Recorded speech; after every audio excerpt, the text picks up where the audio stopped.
bienvenidos. Máster, por favor, me confirma si nos estás escuchando, por favor. Muy buenos días para todos, bienvenidos. Un cordial saludo a todas las personas que se están integrando a la sala.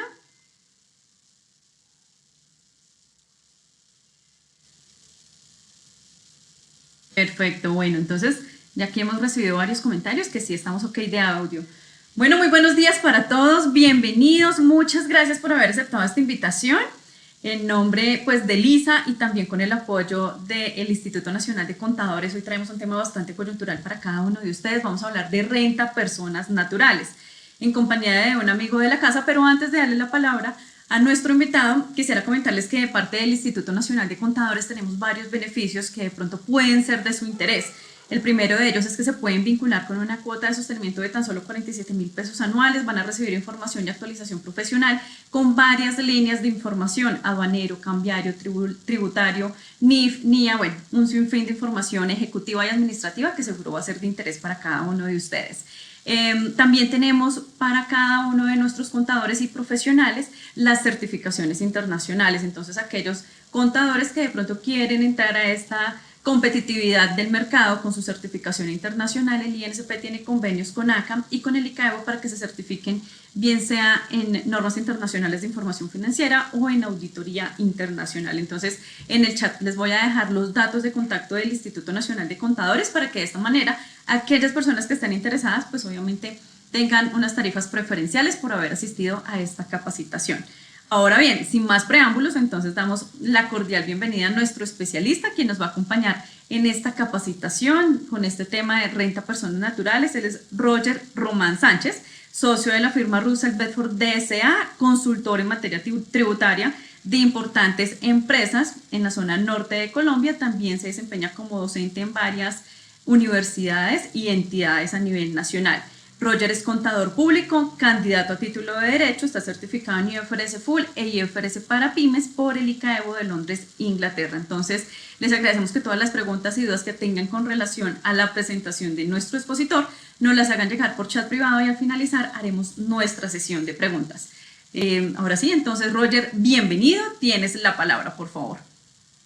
Buenos días para todos, de verdad qué gusto saludarlos. Quiero nuevamente retomar manifestándoles que es para mí todo un honor estar acá con ustedes, decirles que hoy vamos a estar hablando de unos temas muy interesantes en materia de lo que tiene que ver con el impuesto de renta a persona natural, y hoy vamos a hablar un poco sobre lo que tiene que ver con primero que nada, lo que tiene que ver con la residencia fiscal. Y yo les estaba contando, seguramente ahorita lo vieron en la lámina, que en el tema de residencia fiscal tenemos algo muy importante que tiene que ver con lo que respecta a cuando una persona se considera residente fiscal. Lastimosamente, todos sabemos que el año 2020 ha sido un año atípico, pues 2021 aún más atípico, solo que ya de cierta manera nos venimos acostumbrando a saber que convivimos de cierta manera con un virus que es letal, pero en el año 2020, que fue cuando inició todo esto, pues fue un momento en el cual muchos de los países se cerraron. Y estos cierres ocasionaron de que muchas personas se tuvieran que quedar de forma obligatoria dentro del país. Y el estar dentro del país ocasionó de que, un segundo por favor, de que pues alcanzaran la residencia fiscal. En este sentido, al haber alcanzado la residencia fiscal, pues ya sabemos que eso se cumple cuando llegamos a los 183 días. Este tema de los 183 días es importante recordarlo, que es un criterio objetivo. ¿Qué significa objetivo? Significa que cuando usted llega al país, a partir del momento que una persona llega al país, tiene que contar 365 días. Si en ese tiempo, en 2 años continuos, es decir, llegué en el 2020 y los cumplo en el 2021, calculo 183 días. Acá esto es importante recordarles que siempre esto se tiene que evaluar, sea para la persona natural o para la persona extranjera. En este caso, ciudadano colombiano o la persona foránea. Ahora, estos 183 días tienen algo muy particular y aquí lo primero que quiero arrancar es respondiendo esto. ¿Qué pasa si la persona se quedó en Colombia, estaba muy cerca a cumplir la residencia fiscal, pero con ocasión al tema de la pandemia alcanzó la residencia fiscal? Este concepto se le ha pedido muchas veces a la DIAN. ¿Qué pasa en esas situaciones particulares?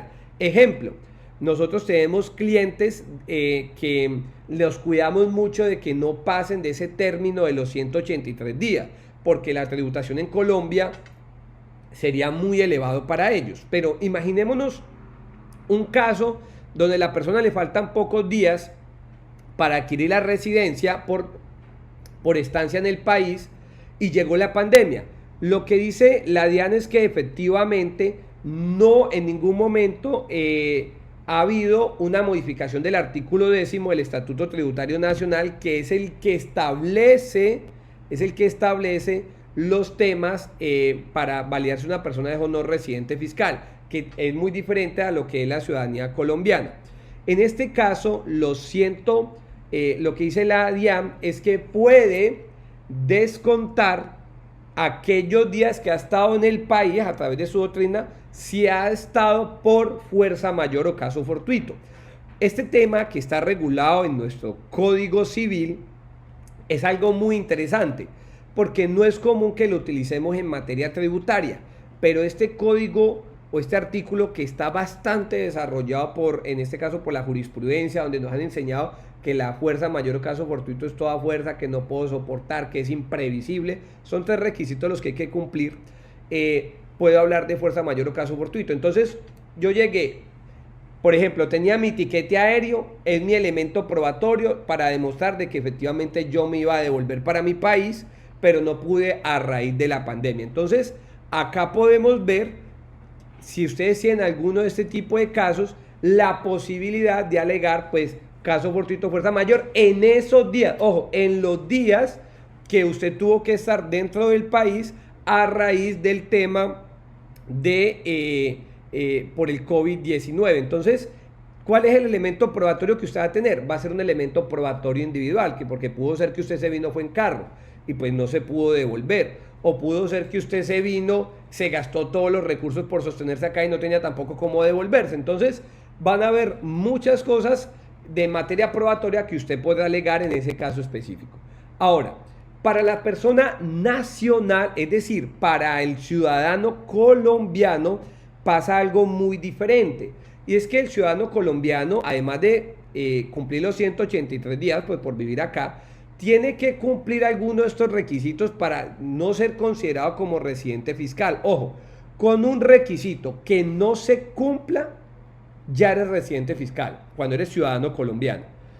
Uno de ellos, y para nombrarlos de forma muy rápida, ¿y por qué quiero hoy citar tanto el tema de la residencia fiscal? Lo quiero citar porque hoy muchas personas están trabajando desde el exterior, muchas personas están trabajando desde Colombia. Entonces, tal vez Roger tiene familia en una parte de Europa y toma la decisión de irse a vivir a Europa o a algún otro país donde tengo tal vez un nivel de calidad de vida mayor, o tengo una parte de mi familia, o tengo novia, o tengo esposa o pareja por fuera. Pero a pesar de que vivo afuera, sigo trabajando para Colombia. O vivo en Colombia, pero soy estadounidense, perdón, o vivo en Colombia, pero trabajo para empresas del exterior. Entonces, fíjese que acá lo que nos dice la norma es, si su núcleo familiar, ¿qué es núcleo familiar? Prácticamente de primer grado, que es cónyuge o compañero permanente o hijos dependientes menores de edad, viven en el país, yo también soy residente fiscal. Es un criterio donde están estableciendo de acuerdo a nuestro núcleo familiar. Por otra parte, tenemos aquellos que no acreditan la condición de residente, y aquí es donde quiero centrar un poco. En este tema de los que no acreditan la residencia fiscal, y voy a citar un ejemplo para que eso nos quede muy claro. Hace poco, hace unos 2 años, me llegó un caso de una persona que se fue a trabajar a Emiratos Árabes. La persona en Emiratos Árabes tenía un salario promedio de unos 60 millones de pesos, un salario nada mal. Esta persona, estando en Emiratos Árabes, no era declarante del impuesto de renta en Emiratos Árabes. no se trata tanto de si soy o no soy declarante en el exterior, porque puede pasar igual que en Colombia. Puede ser que llegue a tener calidad de residente fiscal, pero pues no significa que tenga que pagar impuestos. Entonces, ¿qué pasaba allá? Que él, como no tributaba, tampoco estaba obligado, no tenía residencia fiscal.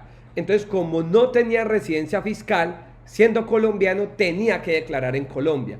Y claramente traer ese volumen de ingreso a Colombia, pues significaba un impacto tributario muy fuerte.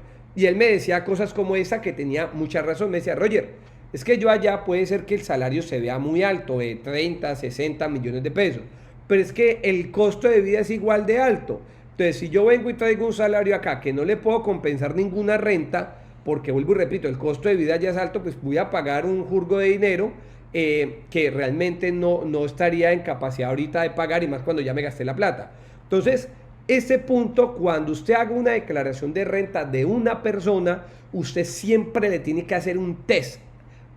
Ahora más que nunca, con este tema de las virtualidades, con este tema de la posibilidad de trabajar en cualquier empresa del mundo y estar en cualquier parte del mundo, usted tiene que hacerle un test a la persona. ¿Qué es un test? ¿Cuántos días ha estado en Colombia? ¿Dónde está su familia? ¿Usted tiene residencia fiscal en otro país? ¿En qué país está para ver si no está catalogado como un paraíso fiscal? ¿Dónde genera su mayor fuente de ingreso? ¿La genera aquí en Colombia? ¿La genera en el exterior? ¿Dónde administra usted los bienes? Entonces, son criterios que usted va a tener que entrar a evaluar con cada cliente que usted vaya a hacer la declaración de renta. Entonces, muy importante, tenga mucho cuidado con el tema de la residencia fiscal. Y acá yo les ponía un ejemplo y les decía, cuando usted valide la residencia fiscal, tenga muy de presente de que no va a contar desde el 1 de enero al 31 de diciembre, no, va a contar desde que la persona llega a Colombia. Entonces, yo llegué el 1 de mayo, cuento desde acá, máximo 183 días. Como ya dijimos, pueden ser continuos o discontinuos, como vemos en el ejemplo de abajo. Llegué en marzo, me volví a salir, volví a llegar. Entonces, ¿cómo o de dónde usted saca este reporte? Usted lo puede pedir a migración. Ahora, dependiendo de si usted es residente o no residente,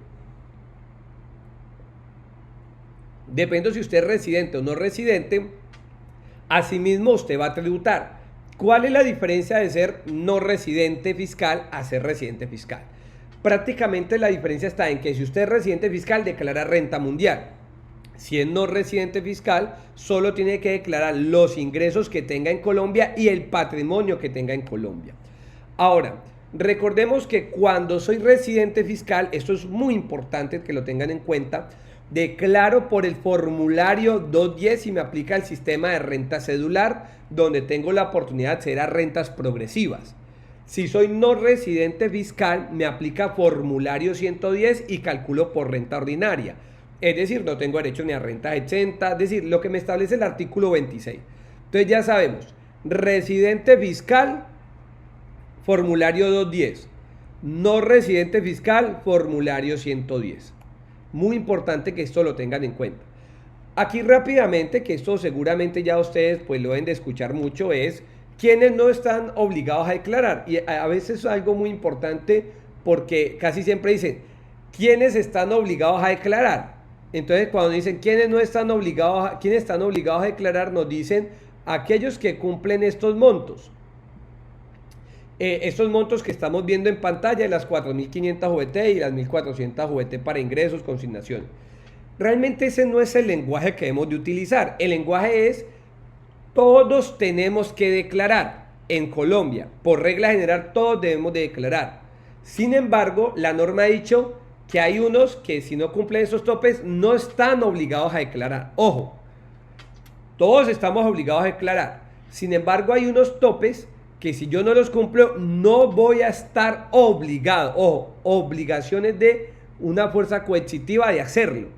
No voy a estar obligado a hacerlo. Entonces, aquí también recordar quiénes también o por qué medio lo podemos hacer. Lo podemos hacer hoy por medio electrónico. Antes era obligatorio para los que eran representantes legales o revisores fiscales. Hoy la recomendación es a sus clientes, en la medida de lo posible, tramítele la firma digital para que sea más cómodo y lo realice por firma digital todo. También quiero recordarles que el que es no residente y fue objeto de retenciones en la fuente de todos sus ingresos pero ¿cuáles retenciones en la fuente? Las que trata el 407 al 411, que son retenciones por pagos al exterior, no va a estar obligado a declarar renta en Colombia. Pongo un ejemplo. Roger Román prestó unos servicios de asistencia técnica en Colombia y le hicieron una retención del 20%. A pesar de que Roger habrá cobrado 500, 200 millones de pesos, da la base para declarar. Como todo el ingreso fue sujeto a retención en la fuente, ya no voy a estar obligado a declarar renta. Entonces, recordarle los topes de quienes no están obligados. Sin embargo, quiero recordarles que siempre va a haber la posibilidad de presentar la declaración de renta de manera voluntaria. ¿Cuándo la voy a presentar la declaración de renta de manera voluntaria? Lo voy a hacer cuando tengo la posibilidad de reclamar un saldo a favor. Voy a poner un ejemplo.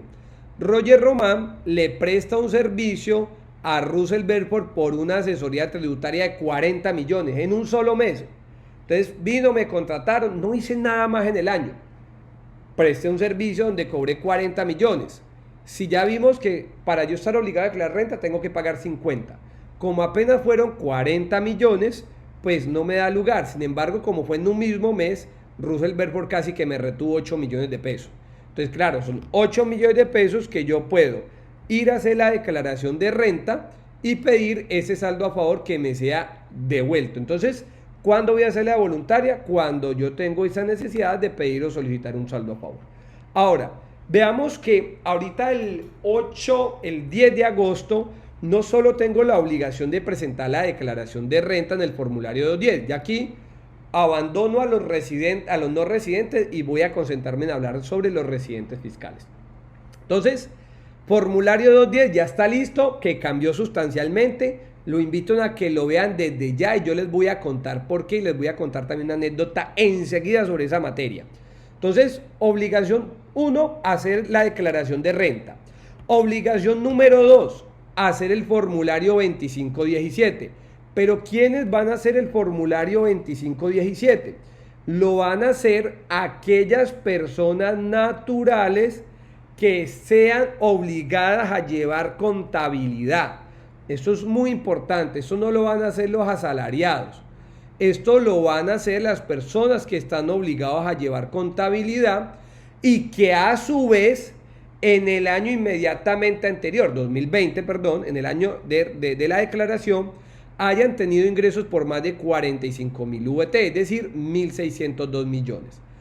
Ahora, este es un formulario que ya pues lo conocemos mucho desde la persona jurídica, que es el 2516, el 2517 atañe cosas similares y en este caso vamos a tener que este formulario pues se tiene que presentar antes, poco antes que la declaración si estamos obligados. Entonces, si yo lo que soy es una persona natural que solamente tengo ingresos por salario, pues no tengo por qué preocuparme por este formato.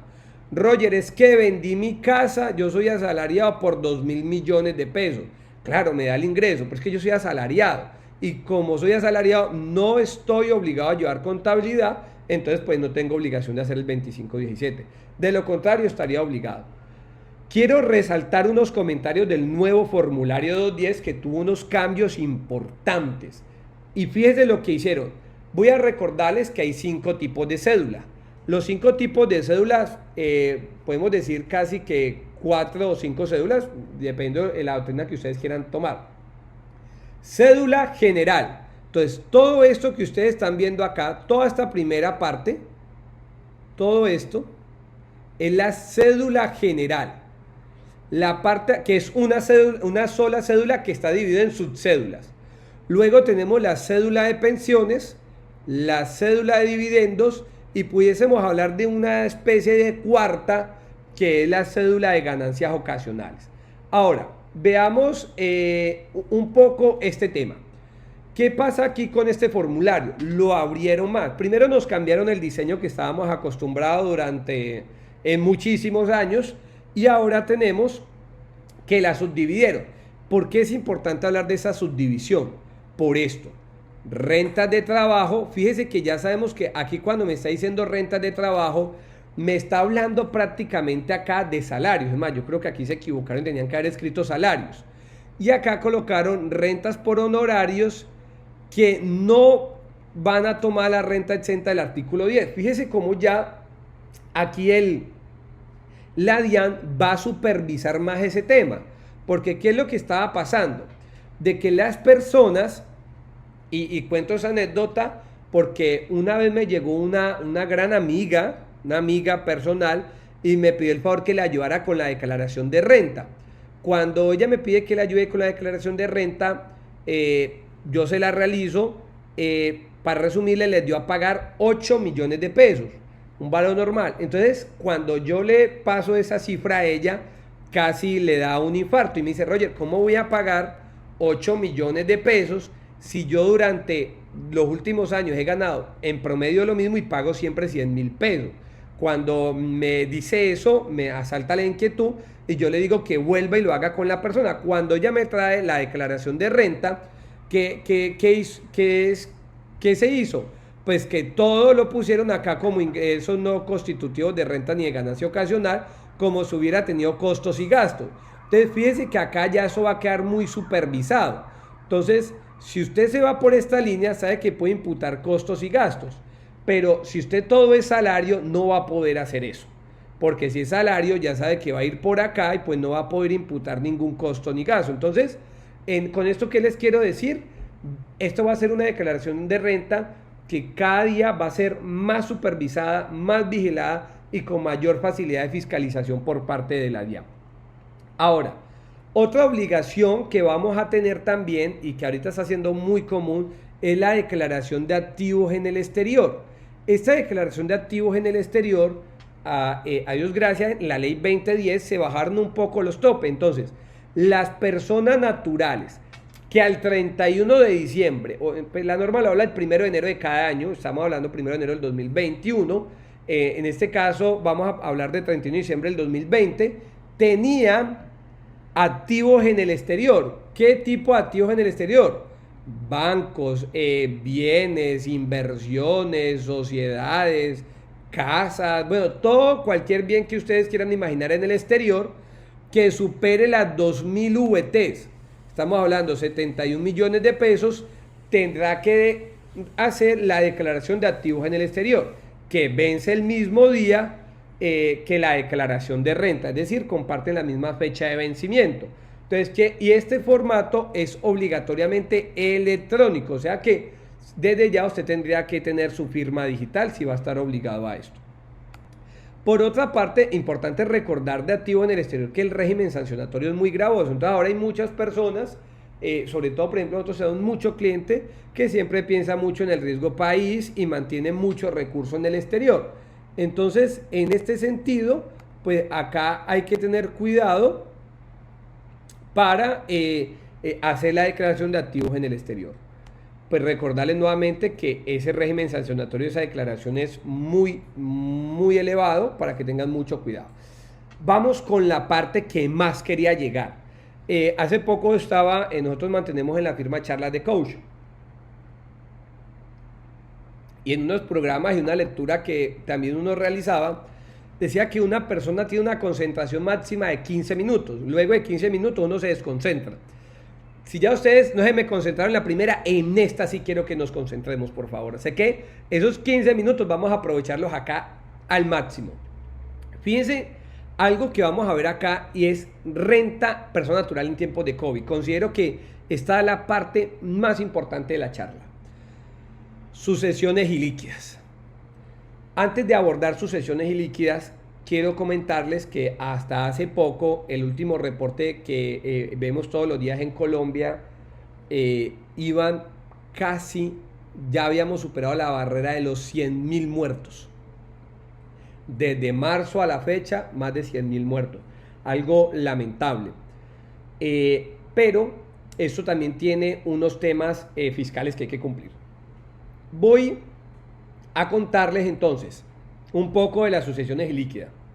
Y voy a dar una pequeña introducción con lo siguiente, por favor. Cuando en materia civil estamos frente a una sucesión. Estamos frente a una sucesión ilíquida, y lo digo porque estas 100.000 personas que han fallecido es probable que unas 20.000 tengan que hacer sucesiones ilíquidas, así que seguro tenemos algún amigo cercano, que ha fallecido algún familiar, algún cliente que ha fallecido y tenemos que acercarnos a la familia para hablar de ese tema. Entonces, vamos a hablar de 3 cosas. Primero, cuando hablamos que estamos frente a una sucesión. Esto no va a ser una clase de civil, sino para entenderlo. Vamos a estar en sucesión cuando se cumplen 3 requisitos fundamentales. Primer requisito, hay un causante. ¿Qué es un causante? Un muerto. Un causante es un muerto. Un fallecido. Eso es. Entonces, tenemos un causante. Ahora, una persona que falleció. Segundo requisito, esa persona tiene unos bienes. ¿Qué bienes? Cualquier tipo de bien. Tiene unos bienes, tiene, en otras palabras, un patrimonio. Segundo requisito. Y tercer requisito fundamental, hay unos potenciales beneficiarios de ese patrimonio. Entonces ya dijimos, un causante, un patrimonio y unos beneficiarios. Entonces jurídicamente tenemos lo siguiente, y es, esta sucesión ilíquida se llama ilíquida por lo mismo, porque no se ha liquidado. Por eso se llama ilíquida. Ilíquida es que no se ha liquidado. Entonces, ¿cuándo se liquida? Cuando estos bienes se le asignan a unos beneficiarios. Perdón, este patrimonio se le asigna a unos beneficiarios. ¿Cómo se le asigna? A través de una escritura pública o a través de una sentencia judicial. Entonces, hasta que estos no se le asigne a estos beneficiarios, esto se le llama una sucesión ilíquida, que no se ha liquidado. Cuando la sucesión se liquida, ya se llama sucesión líquida, que ya es un término que casi nunca se utiliza. Entonces, vamos a hablar de la sucesión ilíquida.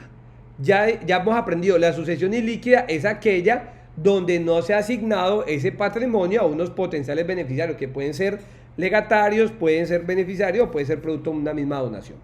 Ahora, veamos acá. Primer paso cuando una persona fallece en materia tributaria. Ojo, no en materia civil, ya sabemos que tenemos que pedir el acta de defunción, pero vamos a hablar de la sucesión ilíquida. Entonces, lo primero que usted tiene que hacer cuando una persona fallece es un declarante de renta. Tiene que presentar la declaración de renta, es actualizar el RUT. Ojo, hay una escapatoria que hacen muchos y es que la actualización del RUT usted tiene que demostrar de que efectivamente usted es un potencial beneficiario, y eso es un problema muy grande que surge porque en Colombia no es común el testamento. Es muy pocas las personas que hacen sucesión testada. Testada es que tiene testamento. Casi siempre son intestadas porque pues nadie previene la muerte y de pronto no es algo tan común que lo tenga acá, además de que la norma civil dispone de mucho formalismo. No es como en Estados Unidos que yo cojo una servilleta, o en otros países donde tomo una servilleta y ahí digo cuál va a ser mi testamento. Entonces, en la actualización del RUT tiene que pedir cita en la DIAN. Entonces, muchas personas han hecho esto. Como el causante, ya sabemos quién es el causante, la persona que falleció tenía firma digital, venimos, actualizamos el RUT y le ponemos otra persona. Entonces, eso está totalmente errado. Como también está errado firmar por la persona. Entonces, vamos a ver aquí varios puntos. La firma digital de esa persona que falleció ya no tiene validez. O sea que todo lo que usted firme una vez la persona ha fallecido en adelante no tiene validez, y en este caso puede llegar un acto administrativo que le dé como no presentada la declaración. Y esto lo digo tanto para las sociedades que aún tienen aquellos representantes legales que fallecieron y siguen utilizando la firma digital. ¿Qué se debe de hacer? Pedir cita en la DIA y actualizar el RUT. ¿Qué se va a actualizar en el RUT? Se va a actualizar con la persona que vaya a ser el administrador o de todo lo que es esta sucesión. En algunos casos se nombra, en otros casos pues se asigna, dependiendo pues si fue testada o fue intestada. Ahora, hay otro tema acá muy importante a abordar, y es que esa va a ser la persona que en adelante va a presentar las obligaciones formales que tenga este causante. Vuelvo y repito, esto es muy importante que lo tengan en cuenta para que no sigan utilizando la firma de la persona. Esta sucesión tiene que seguir cumpliendo los deberes formales de declarar. ¿Cuáles son los deberes formales de declarar? los deberes formales de declarar es presentar el formato 210, presentar el 2517. Es decir, las obligaciones normal como cualquier otro declarante. Otro tema importante es que esta persona va a tener que declarar hasta tanto no se asigne este patrimonio a los beneficiarios. O sea que hasta en ese momento va a tener que seguir declarando por la sucesión. Esto, ¿por qué lo digo? Es muy importante. Si la persona falleció ayer, desde ya vaya actualizando el RUT, porque esta actualización a veces demora. Entonces, ¿por qué demora en ocasiones? Porque a la DIAN hay que demostrarle que efectivamente uno es el representante. Listo, ahí ya vimos lo que fue la sucesión ilíquida. Ahora, veamos qué pasa con la sucesión liquidada. En la sucesión liquidada, escúcheme, en la sucesión liquidada tenemos lo que son los herederos y beneficiarios. Es decir, ya este patrimonio se le asignaron unos beneficiarios. Entonces, ¿qué debe de hacer la persona que recibe esos activos o también esos pasivos? Va a tener que incluirlo en la declaración de renta, pero a la fecha de la escritura. Entonces, esta semana me preguntaban, Roger, recibimos la sucesión o la escritura se corrió el 31 de diciembre del año 2020. Pues yo le decía, primero dígame qué notaría trabajó el 31 de diciembre del 2020. O haya sacado una escritura ese día, que es totalmente válido. No recuerdo qué día cayó el 31, creo que fue como un martes, un miércoles, si mi memoria no me falla. Si salió ese día, la persona en la declaración de renta del 2020 tiene que incluir los activos y pasivos y claramente liquidar la respectiva ganancia ocasional. Entonces, la ganancia ocasional es del 10%, pero no quiero que lo veamos como un neto. Hay unas rentas exentas, por ejemplo, por el apartamento de vivienda, si era de agricultura la finca, también tenemos renta exenta por los temas de, si lo teníamos a través de un fideicomiso, que en este caso nos dan el 20% para que no nos confundamos. Igual manera la parte pues que haya sido, también las donaciones que haya sido entre vivo. Entonces, muy importante validar también con el cliente si recibió o no recibió sucesiones. Ahora, una alerta acá. Vimos el proyecto de reforma que se radicó recientemente y que posteriormente fue retirado, de que esto cambiaba de manera sustancial. Hoy la mayor parte de las ganancias ocasionales se liquidan al costo de cómo se declaró el año inmediatamente anterior por la sucesión. Es decir, que si la sucesión declaró el valor catastral de las acciones son 100 pesos, es el costo histórico por ese valor en la sucesión y pago el 10%. ¿Qué decía el proyecto de reforma? No, que no va a ser por 100 pesos, sino que va a ser por el valor comercial o el valor intrínseco de medición del artículo 490.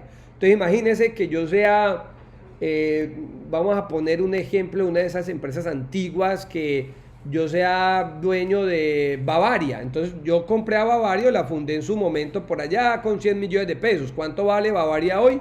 3 o 20 billones de pesos. Pues sería una sucesión que nunca la haría. Entonces ya vimos por dónde va el tema de la reforma. Aquí por precaución y por planeación fiscal, la recomendación es haga o traten lo posible de sacar la sucesión este año. Ahora, veamos otro punto acá. Ya vimos sucesiones y vimos sucesión líquida. Ahora veamos otros temas que nos trajo el COVID y también pues ya o pasó en el año 2020 que son relevantes. Primero, la normalización tributaria. La ley 1943 y también la ley 2010 permitió la normalización. Entonces, aquellos que normalizaron en el año 2019, recordemos que ya en el año 2020 tienen que incluir aquello que normalizaron, para que pues no les vaya a pasar de que normalizaron y no lo incluyeron y volvieron a caer en el mismo error. Entonces, importante incluir los activos y eliminar los pasivos si eran inexistentes si normalizaron. Ahora, en las amnistías de impuestos territoriales, seguramente ustedes recordarán este decreto 678 que fue declarado inexequible. Entonces, si usted lo que hace es arrendar bienes, por ejemplo, yo arriendo casas, arriendo inmuebles, pero soy de esos que nunca pago el predial, sino que pago el predial es por allá cuando venda la casa, pero usted vio esa oportunidad que trajo este decreto que pagaba el 80%, y usted lo vio tan atractivo que usted fue y pagó el predial de hace 20 años, aquí hay que recordarle que tiene una deducción. Entonces es importante la posibilidad que vamos a tener de deducción del impuesto predial. Y aquellos que estaban sujetos al impuesto solidario, ¿quiénes fueron estos?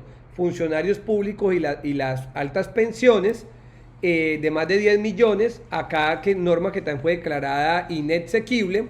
Lo que dijo al final la norma fue que este valor se entiende como si hubieran abonado o pagado la declaración.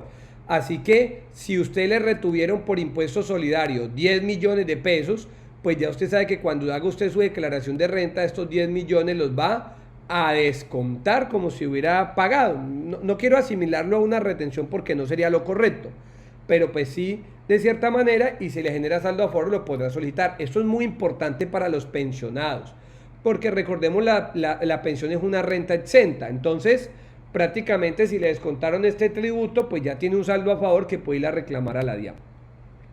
Ahora, vámonos rápidamente para recordar unos puntos en cuanto a activos y pasivos no obligados a llevar contabilidad.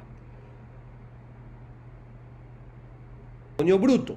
Y una de las maneras como construimos este patrimonio para los no obligados a llevar contabilidad de la siguiente manera. Primero, aquí volvimos a restablecer. Entonces, aquí vamos a ver cómo se construye. Cuando una persona estaba cantando victoria, y ve, sí es importante porque uno no puede hablar hasta el final. Ahora, vemos entonces un poco. Cuando tenemos el tema de las inversiones, estas se constituyen por su costo histórico. Acá que quiero hacer referencia. Si seguramente usted tiene unas acciones en una empresa que ya se liquidó o prácticamente está en liquidación, las tiene que seguir declarando. ¿Cuándo va a dejar de declarar las acciones?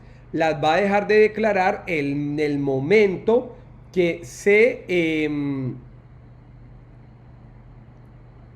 en el momento de que ya liquiden en la totalidad la compañía. Hasta tanto tienen que seguirlas declarando en el impuesto sobre la renta. Quiero llegar un poco a lo que es la provisión de cartera. Recordemos que la provisión de cartera, o lo que le llamaré uno el deterioro de cartera, no aplica para las personas no obligadas a llevar contabilidad. Y aquí quiero mucha atención en este tema de las cuentas por cobrar. Por favor, mucha atención. El deterioro de cartera tiene dos maneras. Una que me establece el artículo 145, que no la puedo utilizar si soy no obligado a llevar contabilidad. Pero sí puedo utilizar las deudas manifiestas o sin valor. Voy a poner un ejemplo. ¿Cuándo opera esto y cómo lo sustento? Lo sustento de dos maneras. Primero, un segundo, lo sustento de dos maneras. Ok, vamos a ver aquí que tenemos algo. Listo.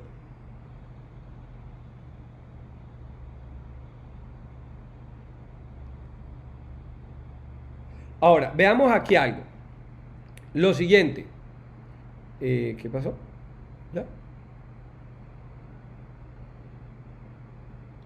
Veamos acá un punto de lo que es deterioro. Estoy validando un tema técnico acá. Me dicen que lo la pantalla, pero aquí ya lo veo que estamos bien. Listo. Ahora. Ok, todo ok, listo. Entonces, veamos algo de las deudas manifiestas o sin valor. Entonces, yo les quiero citar un ejemplo. Ahora, este ejemplo nos va a servir para todo. Roger le prestó un dinero a una amiga que se llama Dorado y le prestó 50 millones. ¿Qué tenía Paola Dorado? Un restaurante. Y resulta que, o un bar, y resulta que pasó de que Paola prácticamente casi que se quebró. No tiene con qué pagarle a Roger y ya yo llego y determino, hombre, Paola no va a tener con qué pagarme. Eso no es una omisión de un activo. Yo puedo hacer una deuda manifiestamente perdida como persona natural. Yo considero que Paola a mí no me va a pagar, así que esa declaración de renta ni incluyamos los 50 millones porque ese dinero ya lo tengo manifiestamente perdido. Eso es muy importante para que también lo tengan en cuenta cuando hagan la declaración de renta. Ahora, vámonos con uno de los temas más comunes, los inmuebles. ¿Cómo se declara un bien inmueble? Un bien inmueble se declara por el mayor de lo siguiente, por el mayor entre el costo o el autoavalúo catastral, y ya vamos a hablar de las mejoras. Ahora, fíjese un poco el tema de los costos.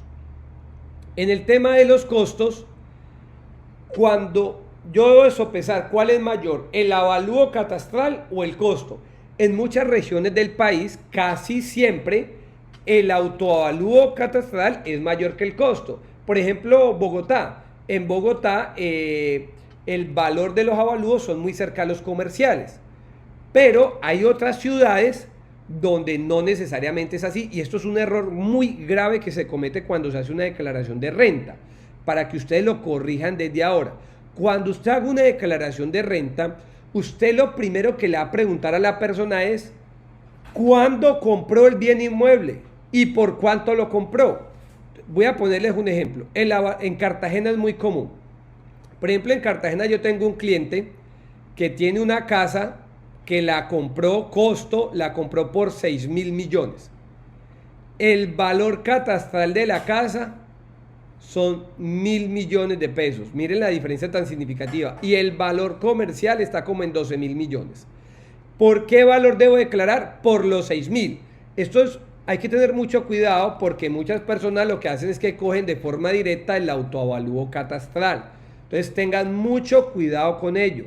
Si usted sabe que su amigo, su cliente o usted mismo acabó de comprar y el valor que usted pagó es superior al catastral, usted declara por ese valor. Quiero rápidamente recordarles este oficio para que ustedes lo lean. Esto es un oficio y una estrategia que muchas personas utilizan, que se llama el autoavalúo catastral. El autoavalúo es una muy buena figura, pero tiene unos tiempos. Entonces, por ejemplo, si yo voy a vender un inmueble hoy, Roger Román va a vender el apartamento, y el apartamento le costó 200 millones y lo va a vender por 1.000. Roger se va a ganar 800 millones de pesos. Esto va a pagar una ganancia ocasional de 80 millones. Entonces yo vengo y digo, no, voy a hacer un autoavalúo, registro el autoavalúo para pagar cero. Listo. ¿Qué pasa? Que si yo hago el autoavalúo hoy, voy a catastro, hago el registro, el catastro me sale en el año 2020, me va a salir en el año 2022. O sea que y como el costo se toma del año inmediatamente anterior, yo voy a necesitar hasta prácticamente el año 2023 para poder salir a cero. Entonces, uno de los problemas de este autoavalúo es que necesito esperar. Otro tema es, hágalo cuando usted tenga la plena certeza de que usted también va a vender. Nos pasó una vez con un cliente que llegó y nos pidió una consulta. Era un lote muy grande, como una transacción de casi 4 millones de dólares. Estaba vendiendo un terreno. Otro tributarista le dijo, no, hágale el autoavalúo. Y yo le dije, no le hagas el autoavalúo. Porque hoy el valor catastral que tiene son de 800 millones. Si lo subes a 15.000 millones, vas a pagar catastro sobre 15.000. Y no tienes una oferta sobre la mesa. Es decir, nadie te lo está comprando. Apenas lo vas a salir a vender. Ya te has ganado mucho en valorización. Que pagues el 10% es muy positivo. Pasó lo siguiente. Lleva 7 años y no lo ha podido vender. Y hoy tiene una discusión con catastro para que le disminuya el catastro, porque se fue por esa opción y lo que se iba a ahorrar en impuesto de ganancia ocasional lo ha pagado en catastro. Entonces hay que tener mucho cuidado con esa estrategia. En materia de los leasing, que es una de las fórmulas más común que hoy hay, ya no hay tanto crédito hipotecario sino leasing, importante recordar que el activo se tiene que reconocer de acuerdo al artículo 127-1. Entonces, si yo voy a hago un leasing y pasa lo siguiente, hombre, Roger, compré un apartamento por 500 millones, pero el leasing me lo hicieron por 400. ¿Por qué valor lo reconozco? Usted lo compró por 500 y reconoce un activo de 500, que es el valor del activo, contra un pasivo por 400. Entonces, importante también los temas de leasing, reconocerlo del 2017 en adelante.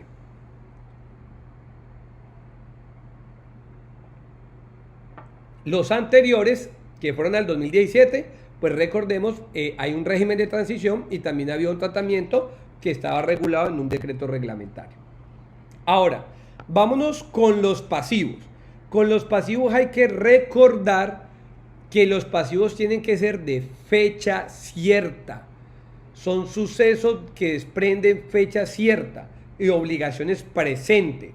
¿Por qué quiero decir esto?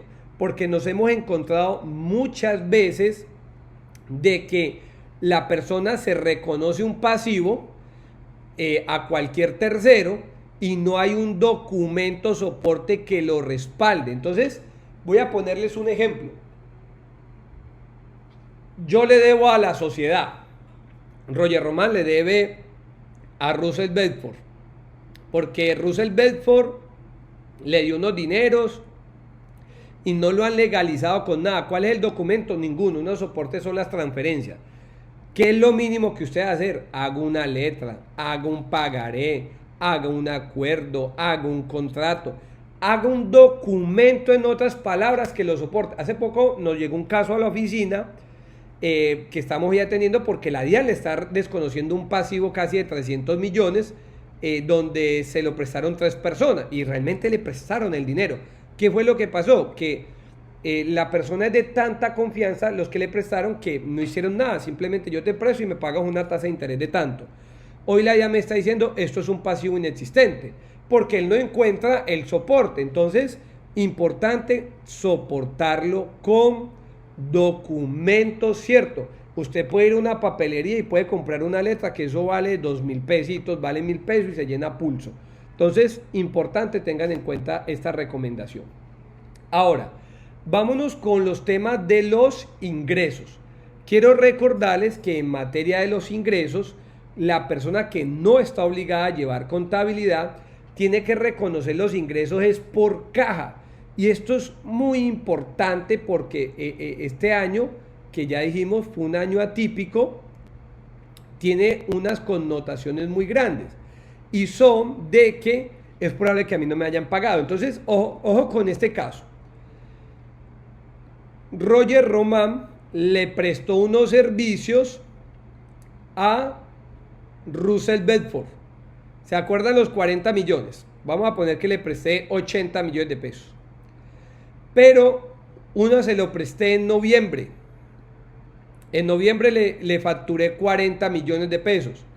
Russell Bedford me pagó fue en el año 2021 en enero. ¿Qué quiere decir esto? De los 80 millones, a mí solo me pagaron 40 millones.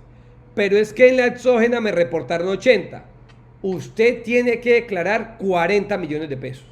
Porque la norma es clara en que usted solamente declara lo efectivamente recibido en dinero en especie. Ojo, no obligado a llevar contabilidad. ¿Y por qué digo esto? Lo digo porque ahora mismo hay mucho riesgo crediticio. O sea, hay mucha gente que trabajó y no le han pagado. Entonces tengan mucho cuidado con eso de no caer en ese error, porque lo que va a ocurrir es que usted va a tributar algo sobre que ni siquiera le han pagado. Entonces, mucho cuidado con eso, de tener totalmente cuidado y de recordarles que esto es por caja. Yo recuerdo mucho una vez que nos llegó un médico, no se me olvida, este médico facturaba en promedio 500 millones de pesos. Pero de los 500 millones que facturó en el año apenas le habían pagado 200 millones. Entonces, esto es lo que había que declarar. Ahora, hay otros temas también especiales, como es el tema de la escritura pública, cuando tenemos tema de venta de inmuebles, y cuando tenemos dividendo es cuando está en la calidad exigible. ¿Qué es la calidad exigible? Para no volver el derecho complejo cuando se puede cobrar. Ahora, y la cesantía, recordarles que es por pago al empleado directamente al trabajador o consignación. Ahora hay lastimosamente mucha persona natural que pudo haber quedado cesante, que en este caso entonces van a retirar las cesantías y ahí ya se configura el ingreso. No es que lo vayas a causar doble, me explico. A Roger Román lo liquidaron el año pasado y le pagaron las cesantías de forma directa. Ahí ya se generó el ingreso. Hay otros que se lo consignan en el fondo. Entonces, los que se los consignaron en el fondo, ese es el ingreso. Entonces, ¿cuáles son las cesantías que consignamos en el fondo? Las del 2019, que se consignaron antes de febrero del 2020. Ese es el ingreso que me tienen que reportar. Si me reportan otra cosa, si no, es que te voy a reportar las causadas del 2020, no. son las que me consignan en el fondo o me pagan. Y aquí vamos a comenzar a hablar un poco de las subcédulas. Antes de, quiero hacer una pequeña introducción sobre esta materia. Cuando hablamos de lo que tiene que ver con los costos, deducciones y otras deducciones, quiero hacer un recorderis de algo muy básico. Algo básico en el sentido de recordarlo, porque esto a veces se le olvida a uno. Los costos son aquellas erogaciones que tienen plena relación con la generación del ingreso. Ejemplo, si yo vendo zapatos, mi costo son los zapatos, hacerlos o comprarlos. ¿Cuáles son los gastos que son deducibles? Aquellos gastos como administrativo, investigación o financieros. Aquellos que tengo que incurrir para lograr vender también. Entonces necesito un local, necesito pagar servicios públicos, etc. Y existen las deducciones especiales. ¿Qué es una deducción especial? Una deducción especial es aquella que no cumple ninguno de estos requisitos. No hay ningún costo, ningún gasto y no tienen relación con el ingreso. Pero tienen algo en particular. Y es que el legislador ha establecido la posibilidad de tomar el descuento. Entonces, de tomar la deducción. Entonces, acá tenemos dentro de las deducciones como ejemplo los dependientes, la medicina prepagada. ¿Por qué quiero recordar esto? Porque la renta de trabajo, los asalariados no tienen costos ni gastos. Tienen deducciones especiales. Así que es muy importante tener eso y vamos a comenzar a ver. Ya lo dijimos al inicio de la charla, podemos decir que hay 4 cédulas. Cédula general, que incluye renta de trabajo, de capital y no laboral, renta de pensión y la de dividendos. Esta primera, que es la cédula general, ya sabemos que involucra 3 subcédulas, que pues ya sabemos cuáles son. Estas cédulas, cada una se liquida de forma independiente, de manera independiente, con excepción de la cédula general, que todo se liquida sobre esta misma que se denomina general. Ahora, veamos cómo es la regla de la depuración. Esto no ha cambiado, se sigue sosteniendo prácticamente igual. Ahora, en este caso, como se sigue sosteniendo casi igual, podemos ver algo muy interesante, y es que la depuración de esta cédula general es todos mis ingresos menos ingresos no constitutivos de renta, ya eso ustedes lo manejan, hasta el tope de las rentas exentas. Sin embargo, cuando son rentas no laborales y rentas de capital, como ya lo dijimos, podemos utilizar costos y gastos procedentes. O sea que eso sí no tienen límite. O puede utilizar costos y gastos a rentas de trabajo de honorarios y compensación, pero sacrifico algo. Si tomo los costos y gastos en una renta de trabajo, no puedo acceder a la renta exenta del 25%. Ahora, veamos otro tema.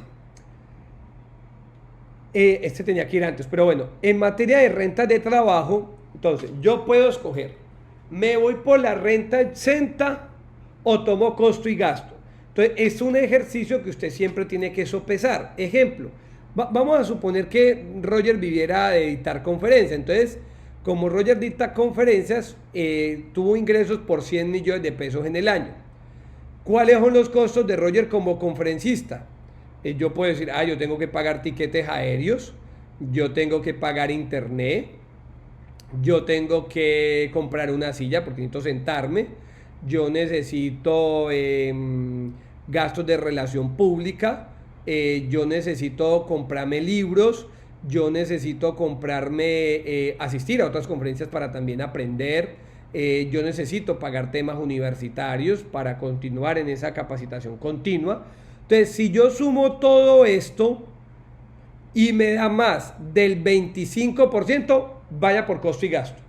Pero ojo, no es solo que sumen más del 25%, es que también los tenga soportados en debida forma. Entonces, si mis relaciones públicas nunca pido un soporte, pues complicado. Si en mis tiquetes aéreos nunca pido un soporte, más complicado aún. Si yo lo que hago es que la universidad estoy becado, pues más complicado. Entonces, muy importante, usted sopesa los costos y los gastos contra la renta exenta y usted escoge el que sea mayor, pero además de escoger el que sea mayor, en los costos y gastos que no haya contingencia en soportes. Veamos rentas de capital. En las rentas de capital, ¿qué cambia para este año y qué es importante tener en cuenta? Que nuevamente vuelve el componente inflacionario. Eso es algo muy positivo. Que el año 2019, recordemos, no hubo componente inflacionario. Este año nuevamente hay. Y este año el componente inflacionario es sobre los rendimientos financieros. Ojo, que siempre y cuando sean percibidos a través de una entidad financiera. Estos rendimientos que se obtienen deben de hacer de acuerdo con los temas pues, de la inflación. Casi siempre es como un 70% o hasta puede llegar al 80%. Entonces, importante lo tengan en cuenta. Ahí tienen un ingreso no constitutivo de renta ni de ganancia ocasional, lo que son los temas de rendimiento financiero. En materia de renta de capital, lo demás sigue igual. Recordemos que en renta de capital se llevan los arrendamientos, las regalías, bueno, todo esto. Ahora, ¿qué cosas tenemos que tener en cuenta en las rentas no laboral?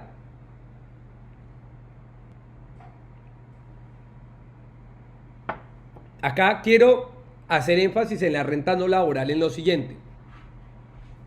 Primero, la renta no laboral, hay que recordar, es una cédula residual. ¿Qué significa residual? Lo que no está en las otras subcédulas o en las otras cédulas va en la no laboral.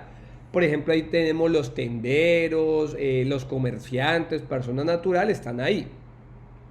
Ahora, aquí también vamos a colocar cuando hay una renta gravable porque no haya comparación patrimonial. Es decir, no justifico mi incremento patrimonial, pues ya sé que es en la renta no laboral que llevo el ingreso. Aquí también registro los activos omitidos o pasivos inexistentes.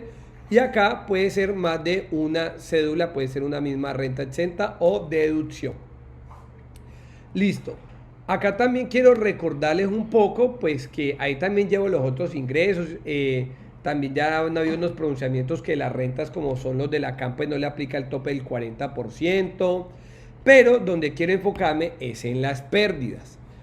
Es muy probable que muchas personas naturales este año 2020 hayan cerrado con pérdida. No le tenga miedo a declarar pérdidas, no le tenga miedo.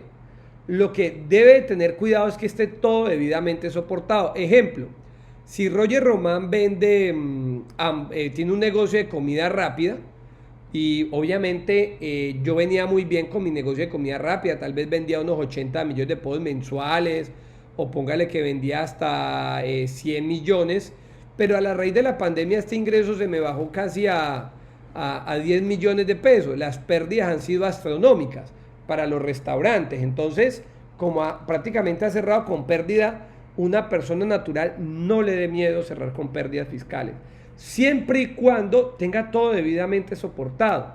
Hombre, pues, ¿cuáles son los soportes? El arriendo. Hombre, yo le pago al arriendo una inmobiliaria, es un soporte formal. Yo pago todo a través de banco. Le pagué a personal, busqué todas las maneras de sostenerme como persona natural. No le dé miedo llegar a tener pérdida fiscal siempre y cuando estén debidamente soportados. Ahora, en materia de renta de pensión, ¿qué comentario les quiero hacer? Uno muy grande que tiene que ver con el tema de las pensiones por sobrevivientes. Es más, hace poco hubo un caso que tuvimos el año pasado que gracias a Dios salió de una conocida que su esposo lastimosamente falleció y ella recibió prácticamente un retroactivo casi de 2 años de pensión. Entonces, claro, cuando usted recibe 2 años de pensión, ella pues estaba muy asustada porque pensaba que iba a pagar mucho dinero, recibió como de 150 a 200 millones de pesos. Entonces, quiero recordarle, la pensión de sobreviviente es hace parte de la pensión. Entonces, como uno lo recibe con retroactivo, hay que recordar, no va a pagar impuestos sobre la renta las primeras 1.000 VT mensuales. O sea, esos son 27 millones de pesos. Tienen que ser pensiones demasiado grandes.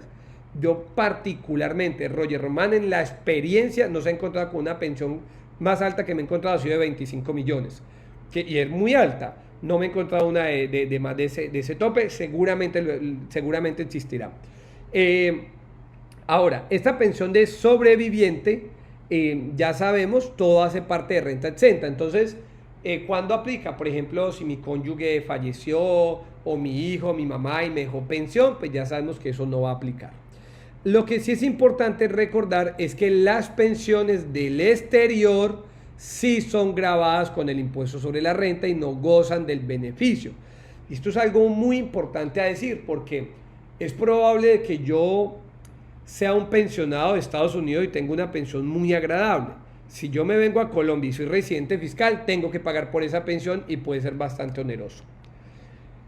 Ahora, dividendos y participaciones. ¿Qué hay que recordar acá? Acá hay que recordar que usted, esto principalmente el cálculo lo hace quien paga el dividendo, pero si usted es una persona natural que vive de recibir dividendos, lo más importante es el certificado que usted le emite. ¿Qué necesita que usted le diga ese certificado? Ese certificado necesita que le diga a usted si ese dividendo primero está en la calidad de esa utilidad, es grabada o es no grabada. ¿Esto quién lo tiene que decir? El certificado. El certificado le tiene que decir si es grabada o no es grabada. 2. Le tiene que decir a qué año corresponde la utilidad que le están pagando en dividendo. Si es del 2017 hacia atrás o si es del 2017 en adelante. Adicional le tiene que, pues ya usted sabe cuál es el tipo de contribuyente. Entonces, ¿qué necesitas del certificado? Estas dos cosas. Para de esa manera clasificar. Si es un dividendo que es no grabado y es del 2016 y anteriores, es el 0%. Si es grabado, pues ya sabemos que ahí ya le habrán aplicado unas retenciones y todo. Listo. Vamos a pasar a otros para dar un chance casi dar chance pues de que hayan preguntas.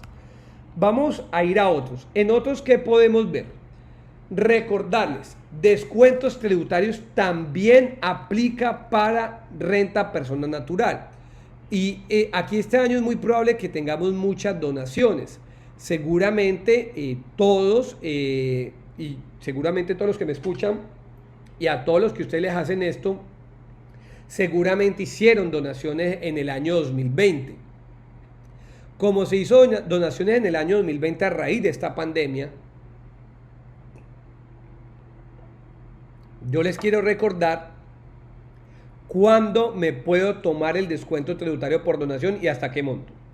Primero, solo puedo tomar las donaciones que le haya realizado a una entidad sin ánimo de lucro debidamente calificada o a entidades del artículo 22 y 23. Por ejemplo, en Barranquilla, mucho cliente le hizo donación a la alcaldía de Barranquilla, pues porque la alcaldía de Barranquilla durante los últimos años ha conseguido un nivel de confianza muy alto con los particulares. Entonces, muchas personas le hicieron donaciones a la alcaldía. Entonces la alcaldía lo que decían, mira, el número de cuenta es este, consigna el dinero acá. Y la alcaldía hoy está entregando esos certificados. Entonces, muy importante, o si ustedes la dieron a una fundación, pues ya sobre todo los bancos de alimentos, puede tomarse esa donación. ¿Dónde la donación no es válida? Si usted la donación, por ejemplo, que no está mal, aquí no estamos hablando de si está bien como usted o no, pero estamos hablando es para efectos tributarios. Por ejemplo, es que yo fui y regalé unos mercados a una comunidad y todos los mercados los compré en la Olímpica. Y yo en esos mercados, no sé, me gasté 10 millones de pesos. Eso no te lo puedes tomar como descuento tributario. No te lo puedes tomar como descuento. ¿Y qué tienes que hacer ahí? Pues realmente habrás perdido esa oportunidad de descuento. Entonces, ya sabemos que para haber tomado la donación, pues tenemos que estar calificados. Ahora, también tenemos que este valor de la donación solo me puedo tomar el 25% sin que sea el 25% del impuesto sobre la renta. Me explico. Si yo doné 1,000 pesos, me puedo tomar como descuento tributario 25, pero si mi impuesto de renta son 100, son 90, solo me puedo tomar el 25, máximo el 25% de esos 90. Ahora, los que son comerciantes, recordarles que también tienen derecho al descuento tributario del ICA. En este caso, como tienen derecho a este 50% del efectivamente pagado. Entonces, si usted es un comerciante, usted también se puede tomar el descuento del 50% del ICA pagado. Aunque yo soy de la teoría que se puede tomar lo causado siempre y cuando se haya pagado antes de la renta. Pues ya usted puede aplicar las dos teorías, cuál de las dos usted considere más oportuno. Entonces, lo pagado o lo causado siempre y cuando lo haya pagado antes de presentar la declaración de renta, pues en este caso del año 2020. Otro descuento tributario muy importante que también tienen son lo que son la adquisición de activos fijos reales productivos. Esto lo hablo para los comerciantes. Entonces, un comerciante que está iniciando una empresa de boutique, que está comprando bienes o estantería, pues se puede descontar todo ese IVA pagado en la adquisición de bienes reales productivos, sea o no sea responsable de IVA. Y este es un ejemplo muy bueno, un médico que compra unos equipos excúsenme la palabra, estos equipos que son de diagnóstico y tal vez tuvo que pagar un IVA en su importación, pues también puede explorar el tema de descontar como descuento tributario este tema. Porque recordemos, una sentencia muy importante del año pasado amplió esta posibilidad también para las personas no responsables de IVA. Y este aún más importante, impuestos pagados en el exterior. Entonces, justamente yo tengo unas amistades que ellos trabajan en barcos y esas amistades, todo su ingreso lo devengan en el exterior y allá en algunos momentos han tenido que pagar impuestos por esos ingresos que perciben. Entonces, esos ingresos que ellos perciben, como ellos son residentes fiscales en Colombia, tienen que declarar en Colombia, van a tener que reconocer pues esos ingresos mundiales, pero lo que hayan pagado por esos ingresos del exterior también se lo pueden descontar en renta. Y para ir finalizando, una de las preguntas más frecuentes es la del beneficio de auditoría. Este beneficio de auditoría tiene algo muy particular. Primero,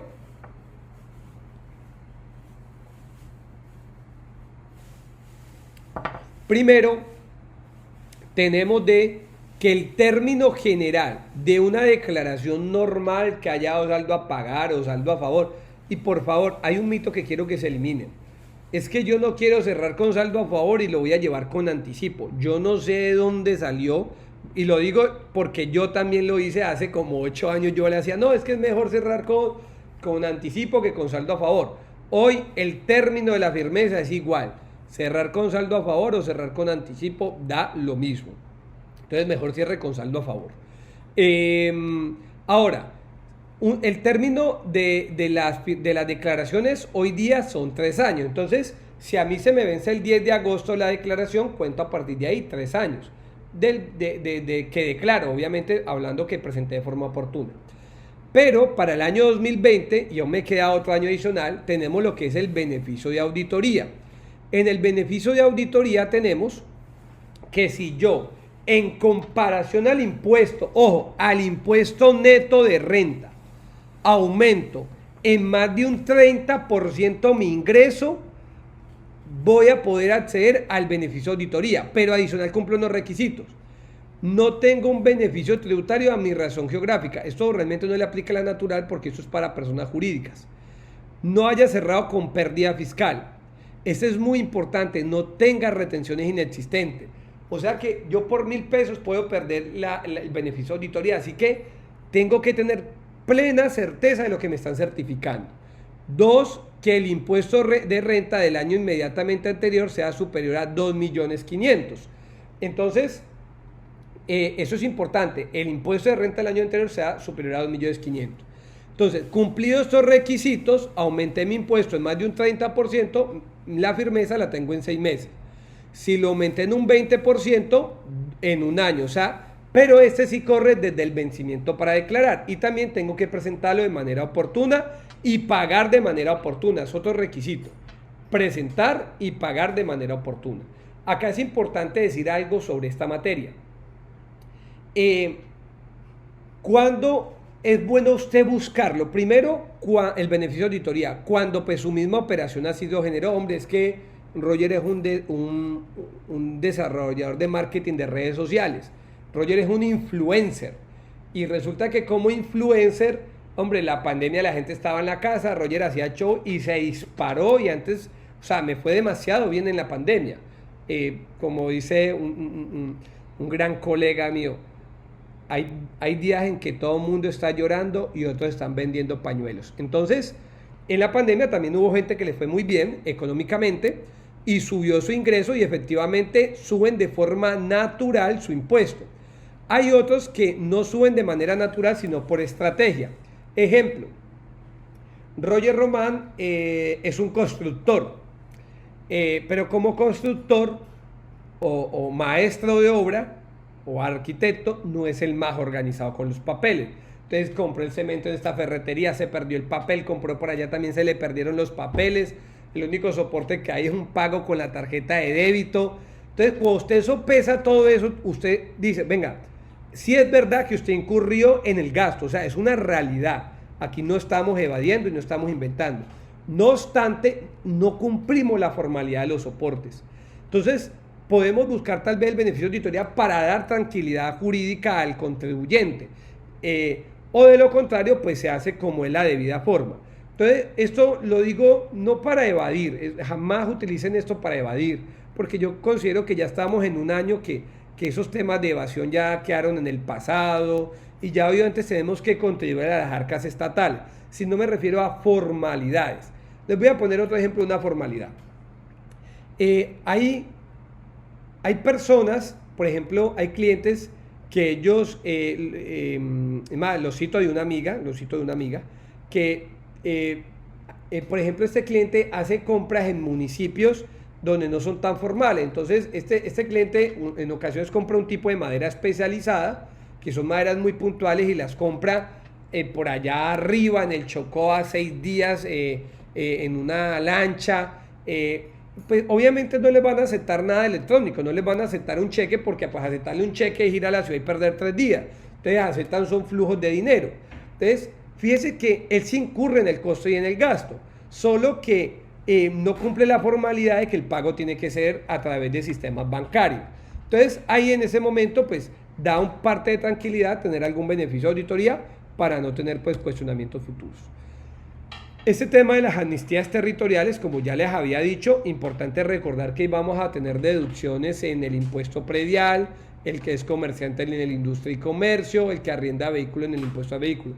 Las multas de tránsito pues sí no generan, porque es una multa, y la sanción pues sí no genera ningún tipo de beneficio. Ahora, de forma resumida, todo lo que acabamos de hablar, si usted es régimen simple, no tenía que haberme escuchado en esta charla. Los que son régimen simple de tributación, tiene algo particular, que ya será objeto de otra charla. Ellos declaran de acuerdo a su ingreso. Entonces yo, persona natural, presento una declaración anualizada de mi impuesto del régimen simple. En este caso, pues ya realmente, recordemos, sobre esto se tributa en el ingreso. Listo, y cierro siempre con mi frase favorita para que pasemos a responder unas preguntas. Quien sobrevive no es el más fuerte, ni el más inteligente, sino el que mejor se adapta al cambio. Entonces, recordarles esta frase porque en materia de renta natural va a haber mucho cliente aún, pero cada día van a comenzar a tener más fama estas plataformas virtuales que van haciendo. Yo particularmente, yo les recomiendo mucho. El año pasado la DIAN sacó una plataforma muy interactiva, creería que este año también, y en especial una recomendación. Tal vez muchos, yo recuerdo que hace como 8 años, yo hacía la declaración de renta en un Excel que teníamos, y en ese Excel tenía como 8 hojitas ese Excel. Hoy la recomendación es, si usted hace varias declaraciones de renta, yo tengo una compañera que hace 200 declaraciones, una compañera que en un año fue exitosa y se hizo 1000, o sea, unos números así tan grandes. Haga la inversión y compre un software, o compre una macro Excel, o hágalo en el ayuda renta, pero en especial trate de no hacerlo en un Excel básico, en una hoja de Excel así básica. aproveche las herramientas tecnológicas, porque eso evita error. ¿Y por qué lo digo? Hace unas semanas una compañera me pidió que revisara una declaración de renta que ella hizo. ¿Qué pasó? Que cuando revisamos la declaración de renta, ella me mandó el papel de trabajo que lo hizo en un Excel y está bien, pero hubo muchos errores en las fórmulas. Los límites del 40%, los límites de las deducciones. Entonces, recomendación, aproveche un software para que disminuya su...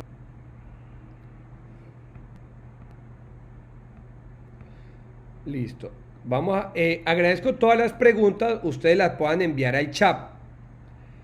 En el chat podemos verlas y voy a tratar de responder varias. Entonces voy a ir aquí tratando de leerlas.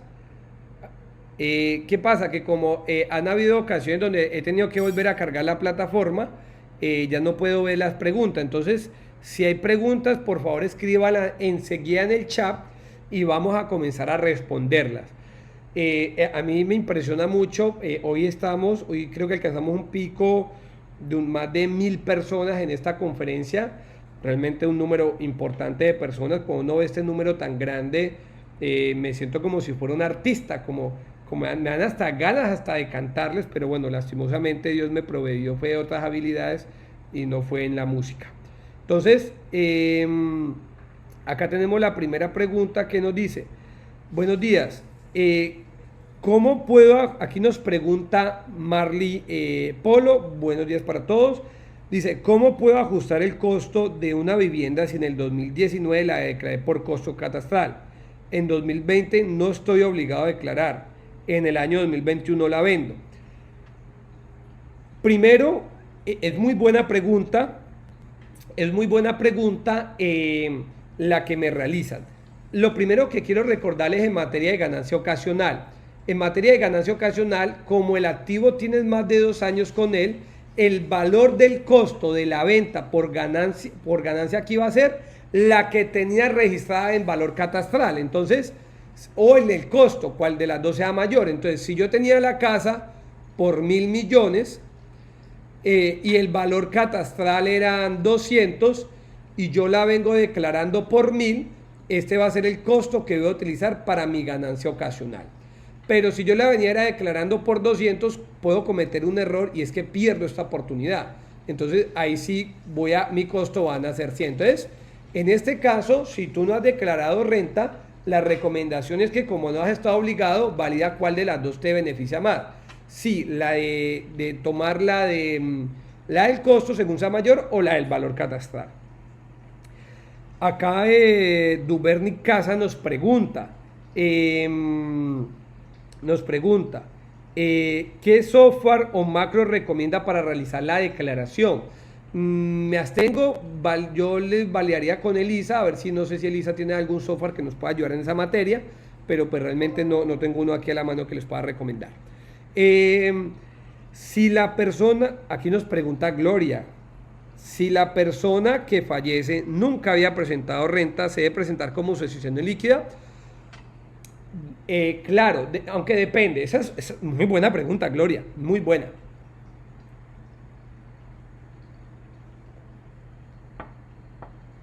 Yo les voy a hacer 3 ejemplos de sucesiones. ¿Listo? Vamos a ver 3 ejemplos de sucesiones para responder tan buena pregunta que nos hace Gloria. El señor Pedro, o vamos a poner Juan, murió en el año 2020, pero Juan lo único que tenía eran 20 millones de pesos y tenía 2 beneficiarios, a 2 hijos.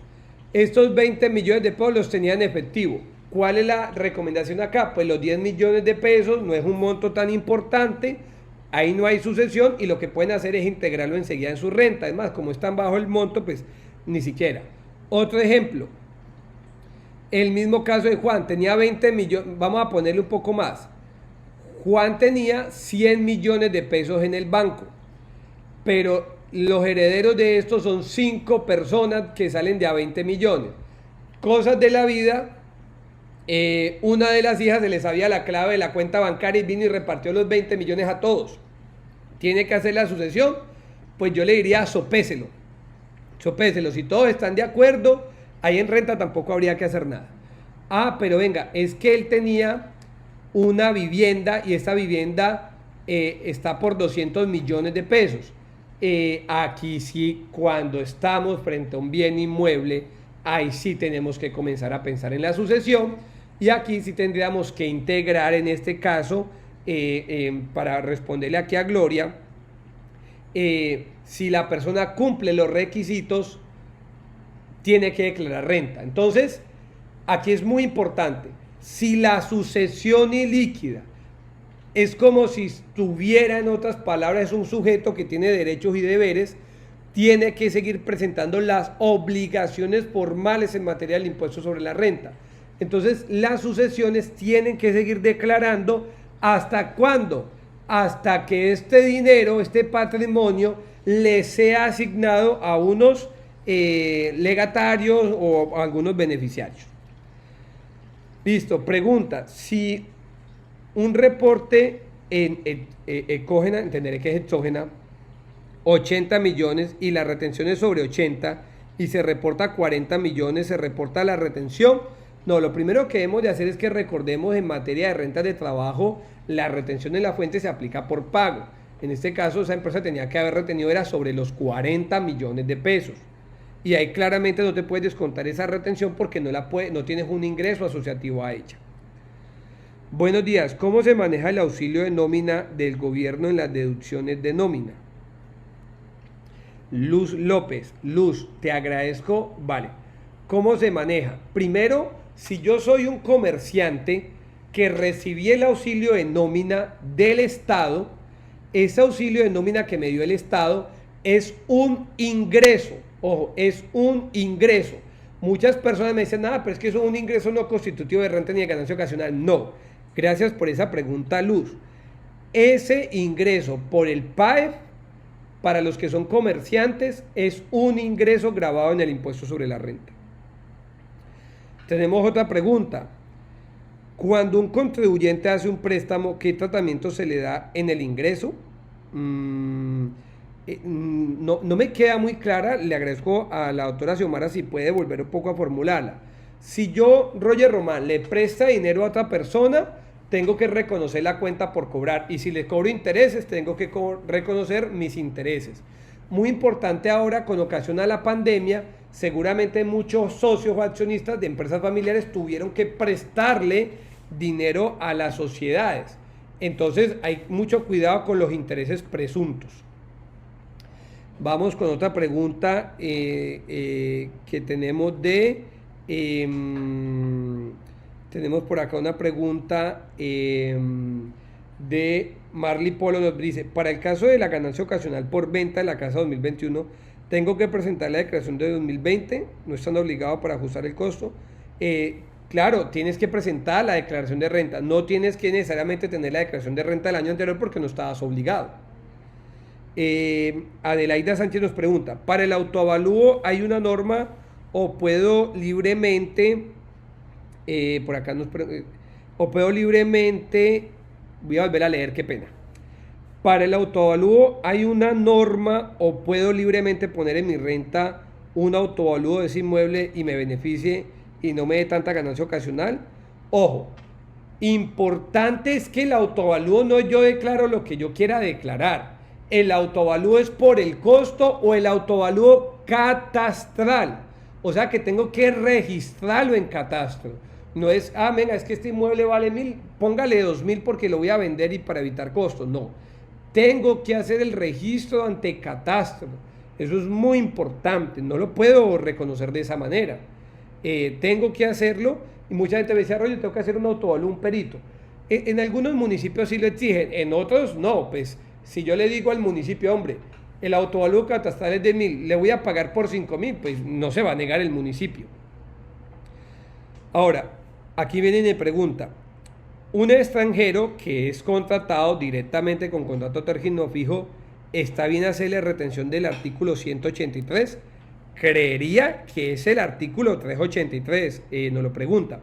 Sobre las personas, lo que le llaman trabajadores expatriados, es decir, que son extranjeros y trabajan en Colombia, los primeros 6 meses, si la persona no ha alcanzado la residencia fiscal, le tenemos que hacer las retenciones en la fuente que trata el artículo 408 del Estatuto Tributario. Si una vez pasados los días, la persona ya es residente fiscal, le aplica el artículo 383. Hasta tanto no. Dice, un independiente al cual le descuentan estampilla, ejemplo, ancianato o universidad, sería descuento o una deducción. Los descuentos tributarios están debidamente establecidos. En este caso, si yo pago unas estampillas en relación de mi comercio, el artículo 115 del Estatuto Tributario establece que todo pago por impuesto es deducible siempre y cuando tenga relación de causalidad. Dice, ¿está vigente el requisito del certificado de la donación que dice que deberá ser expedido como mínimo dentro del mes siguiente? Sí, Alba, ese requisito está. Lo que uno usualmente hace es que pide el favor, si de pronto apenas lo vas a solicitar ahora, pide uno el favor de que se los pidan con fecha pues de enero, porque es lo que dice la norma, que tiene que ser pues, como tú dices, el mes siguiente. Eso está vigente. Aquí nos pregunta, entonces dice, el auxilio de nómina es un ingreso grabado en la renta, los costos de nómina se declaran y se deducen 100%. Claro, porque es que lo que tenemos es un auxilio que me dio el gobierno para yo pagar la nómina. Eso es un ingreso que es grabado en renta y claro, yo me puedo tomar las deducciones de los salarios y todo lo que pagué, siempre y cuando haya pagado la seguridad social.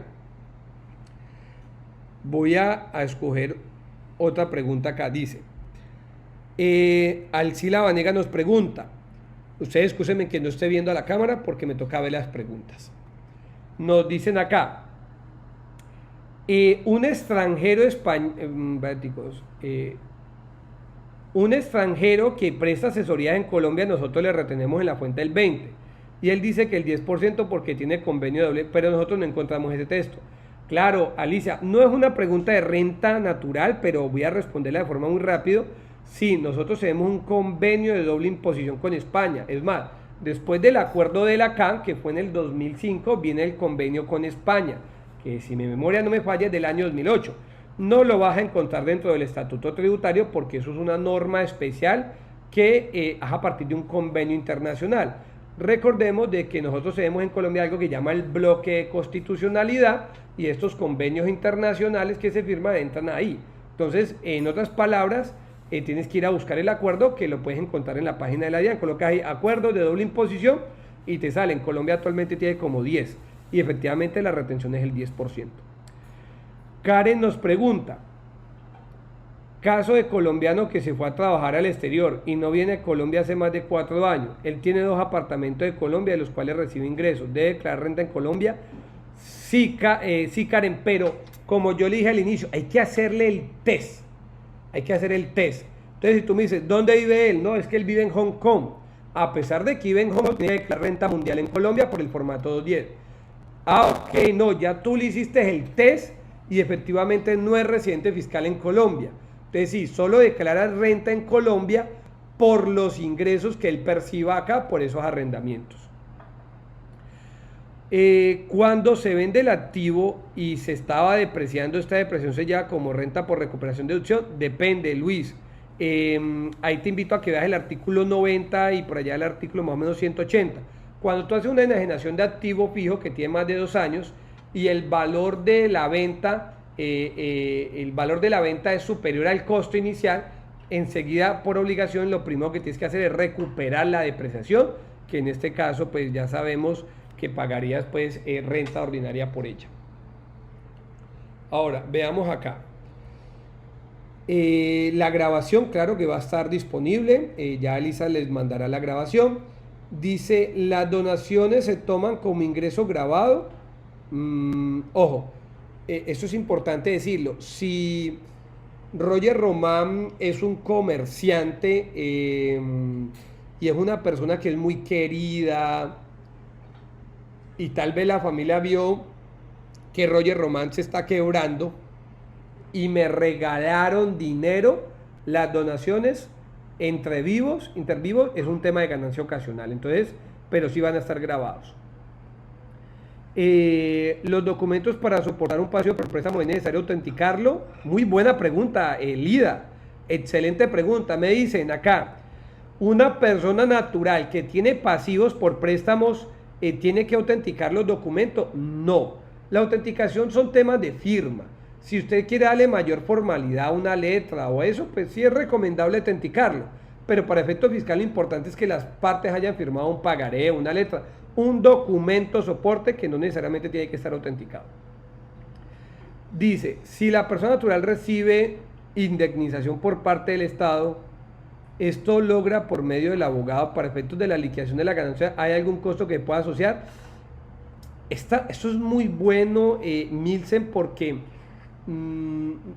recordemos, hay un principio, bueno, no hay un principio que podemos aplicar analogía en materia tributaria, pero en esos tipos de ganancia ocasional, cuando tenemos, sobre todo, te lo digo, en materia de sucesiones o algunos pleitos, ya la corte, la corte, en este caso las altas cortes han dicho, el Consejo de Estado particularmente ha dicho de que no puedes asociar esos costos de los abogados, pero cada situación es particular y habría que entrar a revisar tu caso. ¿Los auxilios dados a los médicos por la pandemia están grabados? Sí, Claudia, 100% grabados. O sea que los médicos, pues, obviamente unas bonificaciones especiales para ellos van a estar grabados porque no hubo ninguna exoneración especial.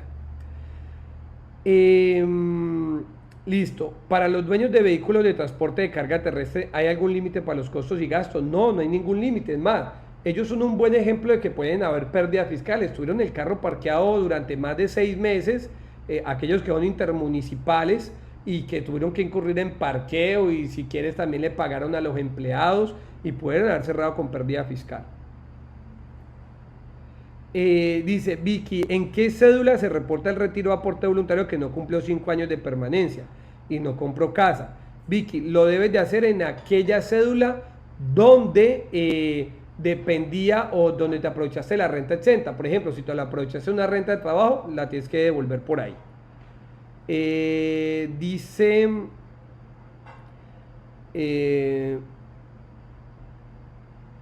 voy a poner aquí, un extranjero residente fiscal en Colombia que recibe ganancia ocasional por apuesta de póker, pero son pagadas en Bitcoin y retira ganancias parciales para su sostenimiento, ¿qué ingresos declara? Tremenda pregunta. Esta pregunta está muy buena, ¿no? La hace Diego Yeres. Vamos a analizarla por parte. Un extranjero residente fiscal en Colombia. Entonces ya sabemos que la persona declara por el formato 210 y tiene que hacer renta mundial. Que recibe ganancias por apuestas de póker. Entonces, los negocios de apuesta y lotería son un ingreso por ganancia ocasional, que están debidamente regulados por allá a partir del artículo 300. Eso es un ingreso. Entonces, yo hice una apuesta en póker, yo tal vez soy de esos altos jugadores, y gano la apuesta en póker, es un ingreso por ganancia ocasional. Pero en la apuesta, el medio de pago es un Bitcoin. El Bitcoin, si bien es cierto, no está regulado en Colombia, no quiere decir que no lo tenga que declarar. Lo que pasa es que yo me gané en póker jugando 1.000 millones, pero me pagaron fue en Bitcoin. Mi ingreso es por 1.000 millones y voy a registrar los Bitcoin como si fueran una inversión. En este caso, pues a la TRM que le corresponda. Pues en este caso a la del ingreso. Entonces, a pesar de que me pagan con Bitcoin, tengo que reconocerlo. Dice, buenos días, perdón acá. Si una persona es asalariada y adicional se dedica a hacer clases de una materia cualquiera, ¿en qué cédula debe reportar esas clases? Estas clases son un ingreso por renta de trabajo. Recordemos, ingreso por renta de trabajo está definido en el artículo 102 del Estatuto Tributario. Entonces, eso, artículo 102 dice ingresos por salario, cuando no has contratado más de 2 personas y percibes honorarios por más de 90 días, tienes un ingreso por renta de trabajo. Listo. Voy a responder las últimas 2 preguntas porque pues, nos van llegando más y más y más. Listo. Voy a responder por acá una que nos hacen de... A ver. Dice Elizabeth Franco. Las ventas de un apartamento y compra de otro, esto entraría como ingreso por ganancia ocasional porque hay que presentar esto y no tengo ningún ingreso adicional. Elizabeth, de pronto no entiendo muy bien la estructura. Lo que entiendo es que tú vendes apartamentos o vendiste un apartamento de vivienda. Ahí te agradezco que me puedas aclarar un poco mejor la pregunta porque tú llegas a una conclusión, pero no te entendí bien, excúsame. Listo. Ahora, por acá tenemos otra que nos dice, la retención en la fuente establecida en el presente artículo será aplicable a los pagos a abono en cuenta por ingresos por honorario y compensación de servicio. Nos dice 83 del estatuto. Ahorita mismo no recuerdo qué dice el artículo 83, pero seguro no es de retención. Me imagino que es del 383. Ese 383, el pago a abono cuenta por concepto de ingresos por... Sí, claro. Si la persona cumple la condición de renta de trabajo, la retención que le aplica a uno le da el 383. Listo. Bueno, voy a aprovechar por acá de pronto alguna de las preguntas vías que no haya respondido. Me pregunta Xiomara, esta pregunta es muy buena. Si un contribuyente quiere invertir en el exterior comprando una casa, ¿qué impuestos se somete? En Colombia lo que tiene que hacer es seguir declarando el activo. Ya los impuestos que va a pagar pues serán impuestos en el exterior, los impuestos que haya lugar en el exterior, pero en Colombia la obligación es declarar el activo. Y esto es muy importante decirle. Tener activos en el exterior no está mal, no está mal. Importante que lo hayas llevado claro de forma adecuada por los vehículos cambiarios. No está mal, no es un delito. Lo que está mal es no declarar el activo. Listo. Ahora, lo que ya Elizabeth nos aclaró, si vendí un apartamento de vivienda y compré otro, ¿por qué debo reportar exógena? No, aquí hay que entender un poco. Aunque esta pregunta es de exógena, si yo vendo un apartamento de 800 millones de pesos, eso es una condición, cumple una condición de ingreso para exógena, pero yo soy asalariado. Y soy asalariado, no estoy obligado a hacer exógena, pero no quiero profundizar de ello porque eso es de exógena. Vale, voy ya aquí a cerrar con la última pregunta que me hagan, esa respondo, la última, y ya con esa cierro. Así que quien tenga la última pregunta, aquí tengo una que no había hecho, dice, los conductores de vehículos de transporte de carga a los cuales le concedan los anticipos, ¿cómo los reportan? Eso es un tema bastante importante porque a los transportadores les consignan mucho dinero para viático. Es una realidad que los peajes se siguen pagando en efectivo. Entonces, por ejemplo, yo tengo un familiar que maneja tractomula y él en la semana le pueden estar consignando 6 millones de pesos para viáticos. Pero más que viáticos es para soportar las operaciones de peajes y de combustible. Importante que esos ingresos tienen que estar soportados, eso es uno de los grandes problemas. Los transportadores tienen que soportar esos viáticos para evitar problemas el día de mañana. Porque ¿qué va a pasar? En el movimiento bancario va a salir como si hubieran tenido ingresos por 200 y realmente se ganaron 50. Entonces hay que tener todo eso debidamente soportado. Dice, ¿qué efecto tributario tiene sobre una persona que reciba suma de dinero considerable como regalo por parte de un familiar? Las donaciones entre vivos están sometidas a ganancia ocasional. Entonces, ¿cuál es el tema? Pues que van a pagar en este caso impuesto. Listo. Señores, para mí ha sido un gusto enorme haber compartido con ustedes el día de hoy. De verdad que muchas gracias por su asistencia. Espero de corazón esta charla les haya gustado. De todas formas quedan los datos de contacto de cualquier cosa que usted necesite. Para mí ha sido un enorme placer. Les mando un abrazo gigante. De verdad que espero les haya gustado esta conferencia. Nos volveremos a encontrar en una próxima. Y bueno, les mando un fuerte abrazo. Dios los bendiga. Gracias a Lisa y gracias al Instituto Nacional de Contadores. De verdad que para mí es más que un honor. Entonces, un buen día para todos.